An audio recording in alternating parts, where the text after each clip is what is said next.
Hello, welcome back to my channel. Today I am going to do probably a part one, and I'm going to morph several videos together.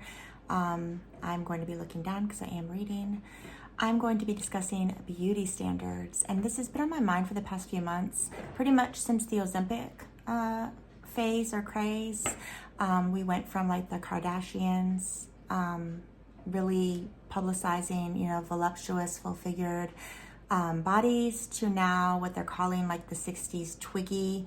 They're also calling it 90s cocaine era, where everybody was just bone thin, where your chest looks as flat as your back. I haven't heard that term in so long. I remember working at Gold's Gym when I was, I think, 19 or 20. And I remember everybody being super thin. And I remember one of the assistant managers telling one of my coworkers that she needs a boob job because her chest is as flat as her back. And I used to hear, like in school too, people saying that, just rude, right? So anyways, I've been thinking about how beauty standards change throughout the years. And right now, either women are trying to like starve themselves into like a anorexic type look, or they're trying to be like super masculine, shave their head and just be super masculine to like boycott who they are, I guess. Just like really drastic. And I feel like anytime you are drastic, it's not good. Like it's just not good in my opinion, okay? So I started reading up. I have several books on my bookshelf, I need to find them, that discuss this.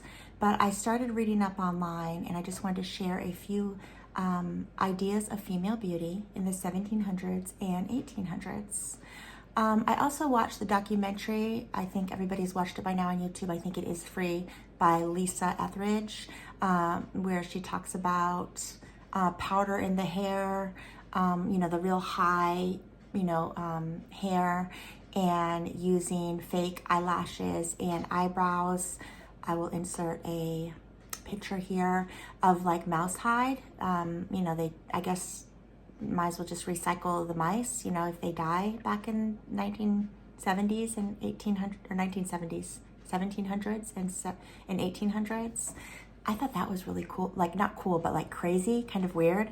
And it often makes me wonder what we are doing now, that in a 100, 200, 300 years, people are going to look back and say, wow, they were really toxic. I kind of feel like it's all of our makeup and skincare nowadays. They'll be laughing because back then when they used arsenic and like lead and really horrible things on the skin, they didn't know. And I feel like we probably don't know now the stuff that we are putting on, or we do know, but we don't know long-term use, whether it's going to kill us or not. I think of like aluminum in deodorants. I haven't used aluminum deodorant in about 2 years now. But I mean, that is kind of, newer in the past decade, of people saying that, it increases your chance of breast cancer and cancer in general, putting anything right so close to your chest right there every day, sometimes twice a day. So yeah, there's stuff like that. And so yeah, let's just jump into this. So this is the ideas of the female beauty in the 1700s and 1800s. It says the head should be well-rounded and look rather inclining to small than large. So like well-rounded and small head, and this is for women.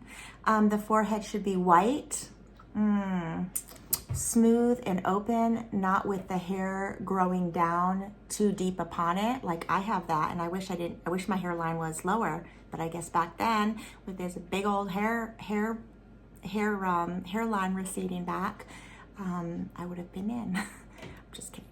Okay, the hair either bright, but it doesn't say like how bright. Are we talking bright red? What are we doing? Bright black or brown, your hair. So no blonde, I guess. I don't know. Not too thin, but also not too full. Wavy. And if it falls in moderate curls, all the better. The eyes should be black, chestnut, blue, okay? They should be clear, bright, and lively, and rather large in proportion than small, okay? When, everybody knows that if you put black eyeliner all around your eyes, it makes them smaller. So if you do have to do eyeliner, they always say don't put it in the waterline and don't put it on the upper waterline, because that is going to make your eyes smaller. So I guess that really hasn't changed. The eyebrows should be well divided. So I guess, you know, no unibrow. They should be fuller than thin, okay? You know, I was rocking those Pammy Anderson ones in the 90s by plucking like crazy. They should be not thin, but they should be full and waving. Waving, that's interesting. Let's see, what else? The cheeks should be not too wide with a degree of plumpness, okay? And I'm gonna say they didn't really have skincare per se back then. So like when I think of plumping, I think of dewiness and hyaluronic acid, you know, that usually plumps the cheeks and your whole face actually for that matter. So they should be plump, and they should be red and white blended together. So again, they used leaded white paint and red. They must have mixed, I don't know, was it blood? I'm trying to think of what was red back then, because there wouldn't have been any dyes or actual makeup in the 1700s and early 1800s. So what were they using for red? That's interesting. And mixing it with white and just putting it almost like clown-like, that was popular. The mouth should be small. Well, we know that's gone out the door.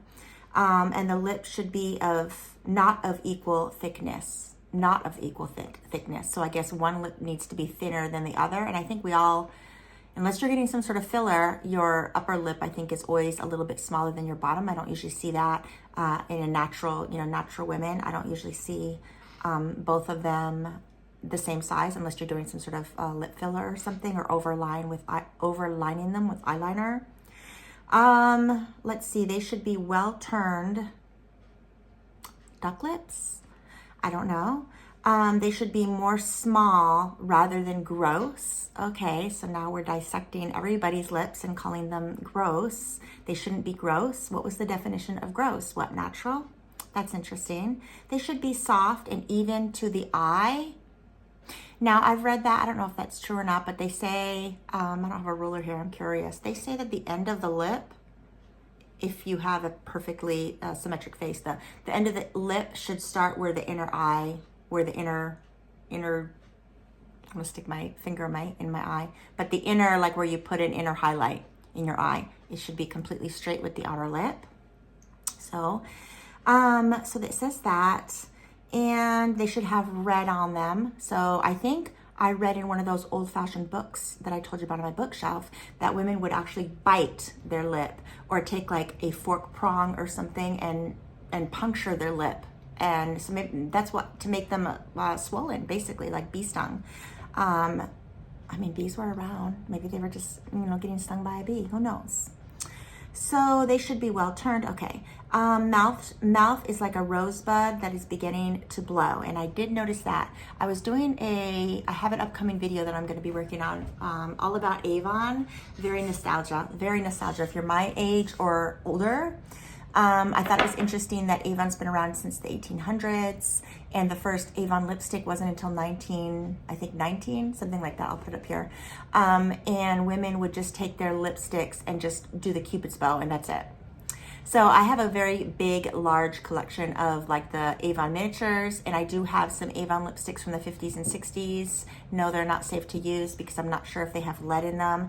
And some of them have even I've sprayed them with alcohol, but they're more for for me to collect them than obviously use them. But they have mold. They have mold on them. What I've noticed is that the lipstick containers themselves were made out of metal. So they're metal, and I noticed like the tarnishness is on the lipstick. So maybe it's not mold. Maybe it's just chemicals from whatever the lipstick was made out of coming in contact with that metal, which isn't good either way. So I don't want to gross anyone out, but I do have pictures that I could actually show you of them. I'm going to be doing a future video on Avon though. Okay, so the ears should be rather small than large and well folded. Now I know about 10-15 years ago, women were getting the ears like pinned like that, which looks kind of weird to me. Like if they were pinned like that, like what ears?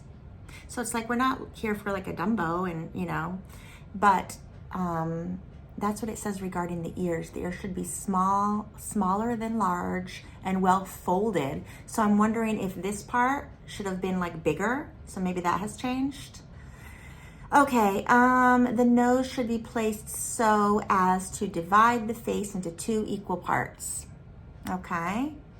It should be of moderate size, straight and well squared, though sometimes a little rising of the nose may give a graceful look. I have my father's Italian in me, and I have like a big long nose. And I think all my kids, except for I have one daughter who has like a cute little button nose. I don't know where that came from because my husband doesn't have a button nose either. But you know what? My mom is Irish. I think my mom's nose was a button nose. Okay, the mouth should be small, the lips of equal thickness, well turned. Okay, I already did that. Okay, the teeth should be middle-sized, white. Really? Because there was no whitening toothpaste. Heck, there wasn't toothpaste. They should be white and even. Okay, this was in the 1700s and 1800s. I'm curious, how were they doing their teeth with white? What were they doing? I mean, I think baking soda probably would have been around. So baking soda maybe? I don't know. Okay, the chin of a moderate size, it should be, again, white. That is so interesting because now it's about the healthy glow, or self-tanner, or if you sunbathe, whatever, it's about the glow. And back then, I'm seeing the word white an awful lot. The chin of moderate size, it should be white, it should be soft, and it should be rounded. I have a pointy chin, so I definitely would not have been in. All right, the neck should be white. I don't know why they keep emphasizing white. It should be white, it should be straight, it should be soft, it should be easy, and it should be flexible. Interesting. Make rather long and short, less above, increasing gently towards the shoulders, and the whiteness of delicacy of its skin should be continued all the way down the bosom. Okay, so yes, pale skin was in. All right. And Venus, they have the Lady Venus. I'll put a picture here of like what was considered beautiful back in the 1700s and 1800s. The arms should be, again, white, round, firm, and soft. So they need to be firm and they need to be soft, okay? Easy, right? And particularly so from the elbow to the hands. Okay, so this part, firm yet soft, and white, okay? The hands should be unite insensibly with the arm. They should be long and delicate, I guess the hands and even the joints. And nervous parts of them should be without either any hardness or dryness, so just like really moisturized hands, I guess. The fingers should be fine, long, round, and soft, small and lessening towards the tips of them. And the nails should be long. That's interesting. They should be long, rounded at the ends. So no coffin nails, no pointy almond. They should be round, which I do think round nails. I'm getting ready to put some on actually right now. They're in front of me, guys. These are the Glamatic, and they're like a round almond. And it's just something really easy to do that makes me feel good. So that's why I did it. Okay, the bosom, guys. Sorry about this if it's too TMI, but we're reading here. The bosom should be white and charming. Okay, that should be white and charming. The breast equal to roundness and whiteness and firmness, neither too much elevated. Okay, so perky was out. That perky was evidently out, but it shouldn't be too depressed either. Rising gently and move as you walk. Was there bras back then? Maybe there wasn't bras because I guess, of course it would move while you walked. All right, the sides should be long and the hips wider than the shoulders. The hips wider than the shoulders. That's interesting. And go down to a rounding, lessening gradually to the knee. And then at the end, it says the knee should be even and well-rounded. The legs should be straight, varied by a proper rounding, and more fleshly part of them, right down to the feet. And they should be white again.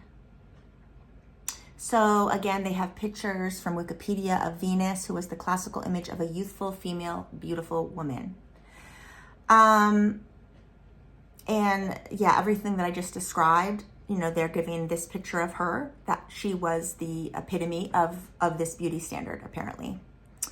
And so there you have it, guys. That is the 1700s into the 1800s. What beauty was back then. Beauty is forever changing. Beauty is subjectable. What one person finds beautiful, another one doesn't. You're never gonna, I don't think that there's anyone, I mean, a lot of people in a lot of YouTube videos just say Kim Kardashian, there's another name that's escaping me. Nope, I don't know. But like there's no one that thinks she's not attractive. And she was attractive before her surgery. I find her attractive before and after. It's a matter of, do you like a natural look, or do you like an enhanced look? I think men and women both look equally attractive, whether they are enhanced or not. The only thing for me as a straight female is upkeep. Okay, so, in my perfect world, everybody would just, have some upkeep, if you have the means to. Okay, I cannot stand that meme that says, I'll put it here. Oh, you're not ugly, you're poor. I don't agree with that. I think that you're not ugly, you just don't know how to upkeep yourself, I think.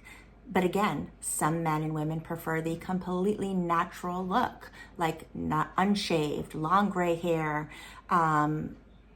wrinkles, crooked teeth, crooked nose, bloodshot eyes. There's always going to be someone that actually, they find that attractive, because we're all so different. I always have taught my girls that a little bit of self-care, like 10 minutes here, 10 minutes there, and you do not need expensive products, although you do feel luxurious if you do use luxurious products. I know I do. I don't want to speak for everyone, because maybe you don't. But 10, 15, 20 years ago, when I did not have the money for even a new lipstick, I would go to the Dollar Tree. The Dollar Tree had stuff to do the eyes. The Dollar Tree had stuff to whiten the teeth, plump the lips, deep conditioner, fake nails, body creams, body oils, firming stones. Like, I feel like you can definitely find at the Dollar Tree all sorts of beauty items and gadgets. But keeping that said, that if you are going to go invest $10, $20 at your local Dollar Tree or Dollar General, these things do take time. And I think that leads to the next question is, I was recently with a group of ladies, and we were talking about how if we get a compliment from another female, it means more to us than a man complimenting. So when a man compliments you, I mean, I guess you like it either way. I mean, who doesn't like a compliment? But when a man compliments you, he's looking at your form and just seeing it as beauty, not beauty. When a female compliments you, at least when I compliment women, I know how much effort that they've put into their appearance. I know it takes time to do a blowout. It takes time to do a face mask. It takes time to crimp your eyelashes, or get an eyelash perm, or laminate your eyebrows. It takes time to whiten your teeth. So it's time, and everybody thinks it's hundreds of thousands of dollars. And while it could be, I've watched videos where, I think one of the videos that I watched a few weeks ago, a day in my life spending $2,000 on myself. And of course, it starts with Air One, going and having, like a smoothie and breakfast for $200. But then off to go get the $100 mani. Let's add in the $150 pedi. Let's go get my hair shampooed, blow dried with extensions. Oh, is that $2,000? No, that's probably $5,000. Let's do a facial. Again, $100, $200. Like, you could technically spend $2,000 a day on yourself, getting all these different treatments, getting laser treatments on your legs so your hair doesn't grow. I have an at-home one that retails for $200, and I got it secondhand on eBay, or was it Posh? Doesn't matter. Got it for $20, and I no longer grow hair on my arms. I know that's natural, and I know it doesn't matter, and I know my husband doesn't care one way or the other, but I care, and I like the really smooth arm, and that's why I do it for myself. That's self-care and self-love for myself. I am a feeling person, and if you're here, maybe you might be a feeling person too, is that you're not always looking for a compliment, you're looking to feel a certain way. And a funny little story is, a week after I had knee replacement surgery a few years ago, I was coloring my hair because, again, hair color. Back in the day, I would go to the Dollar Tree. I would get it for $1. It's currently still there, $1.25. I'm not going to go to a hair salon, even if I had the funds to spend $200 for a hair color, when I could do it myself. But I used to get the dollar one from the Dollar Tree, and now I get the $5 Walmart one. But because I grow gray hair every 3 weeks, and I am not ready at 52 years old to go completely gray. If someone else is, I don't care about other people. I'm caring about myself. I do not want to go gray. And I know every 3 weeks I have to color my hair. That's a lot. That's a lot of damage to your hair too. And so I buy the $5 Revlon Color Silk, and I do it every 3 weeks.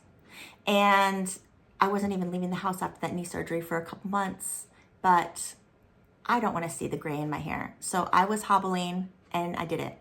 And any few surgeries that I had, I was still taking care of myself because it makes me feel good. Doing my nails feels good. Doing a facial feels good. Doing my laser felt good.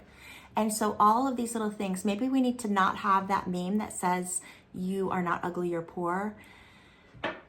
You're not ugly, you're lazy.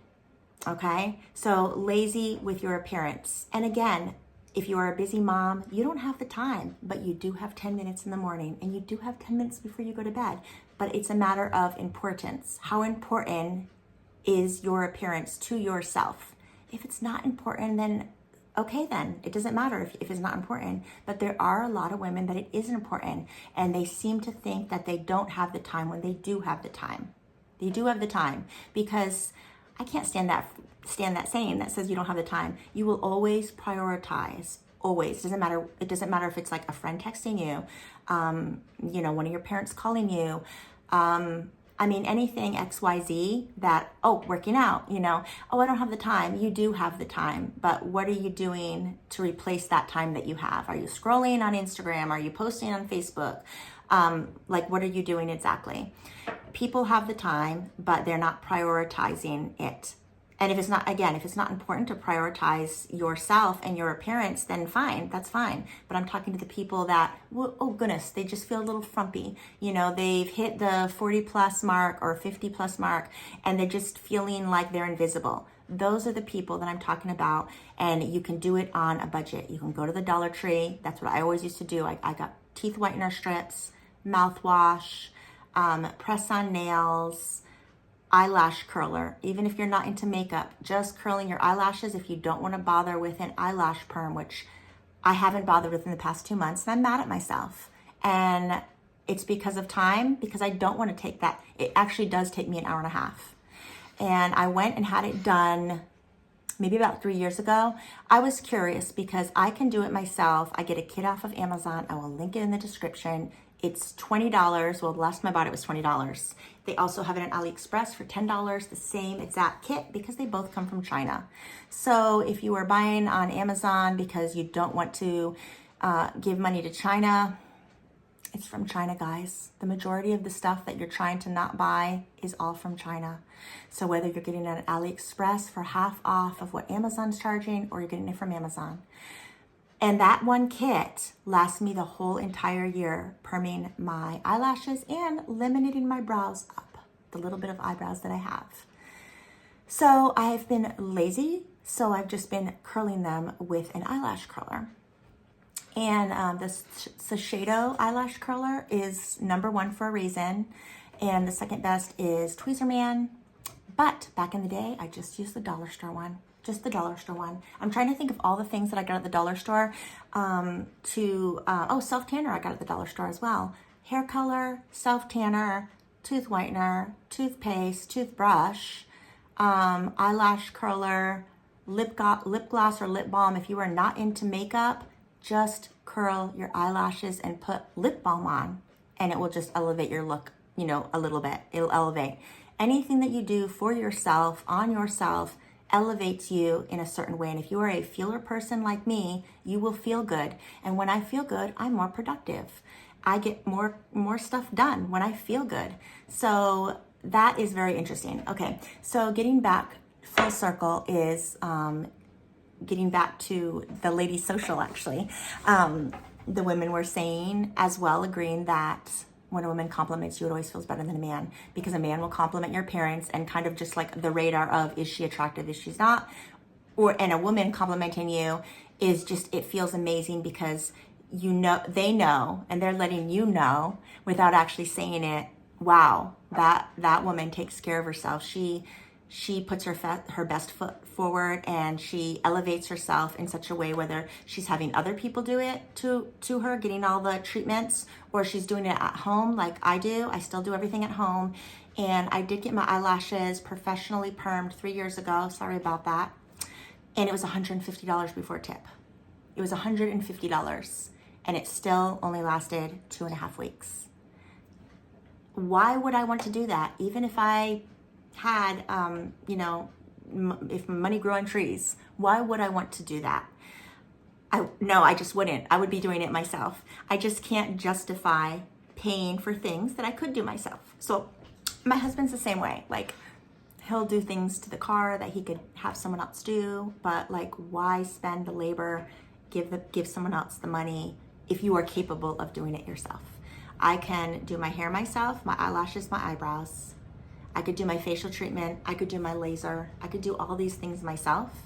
And while I have a large collection of beauty tools that you would see in a dermatologist's office, I didn't always, but I always wanted to present myself to the world in a fresh-faced way, which is why I prioritized myself.